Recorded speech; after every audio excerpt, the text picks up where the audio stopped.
have really enjoyed being able to take advantage of the flexibility the system allows. Um, so we can go behind the scenes and show you how we did some of those things. Rick, would you like to show them how to go add a custom field to the inventory?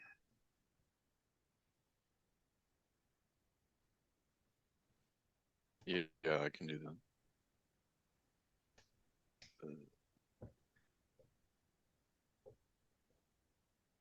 And Rick is one of Todd's colleagues, and he's just starting to share his screen with us now.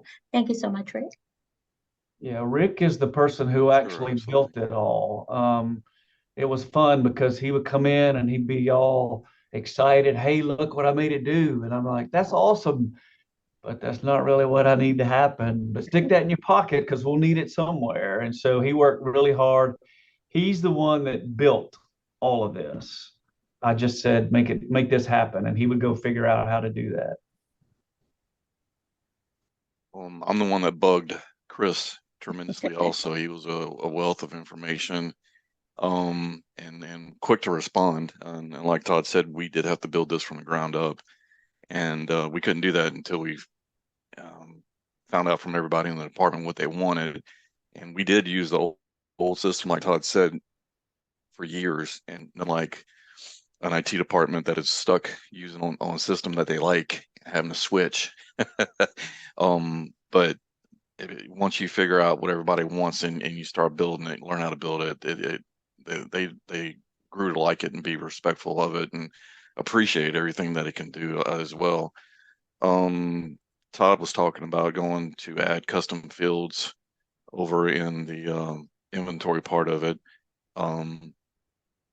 where the custom fields flow into whenever your system syncs up with AD.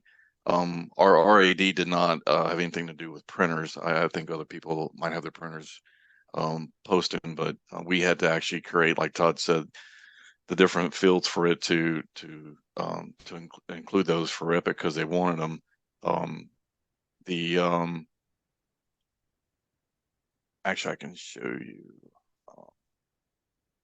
when you go into the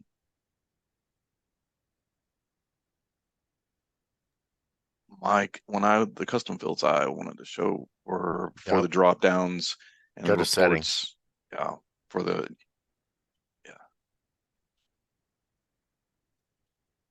Second line.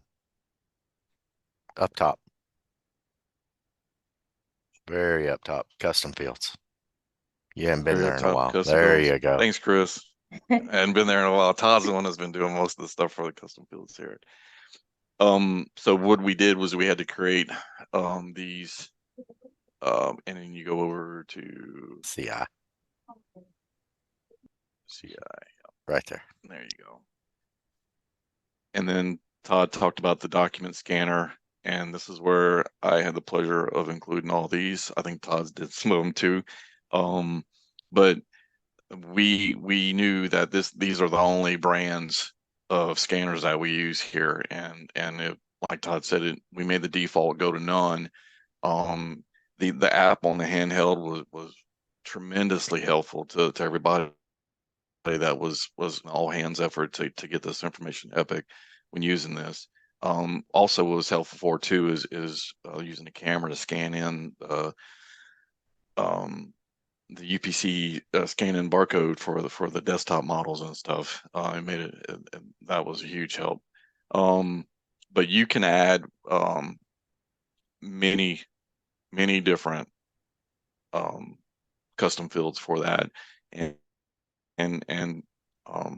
you can change them and you can change the priority. I mean, it's whatever you need it to do and look like. You almost have too many options. You really do, and you need to get in the mindset, if I want this, I got to make it do that concept, and you got to kind of reverse engineer what your need is and figure out how to implement it, both with the inventory part of it and also with the Todd kept calling them templates, but they're actually workflows He showed a concept to where whenever there was a termination put in behind the scenes, as he said, where your workflow handles that, to where if you have a ticket that comes in, just when they choose the physician being terminated, when the ticket's created, it automatically hits a condition of the request type of termination. We have in here built in the actions to email these people, and it notifies them, both internal, yeah, I think they're internal and external, that, hey, this physician, is leaving, so the credentialing team is notified, and everybody else that they, from HR on down. So like I said, you can modify and make this do what you want it to do. That it's just the hardest part about all of it is just like figuring out what your need is, and once you do that you have a base and you can grow from there. But that's how we made that work. Back to you, Todd.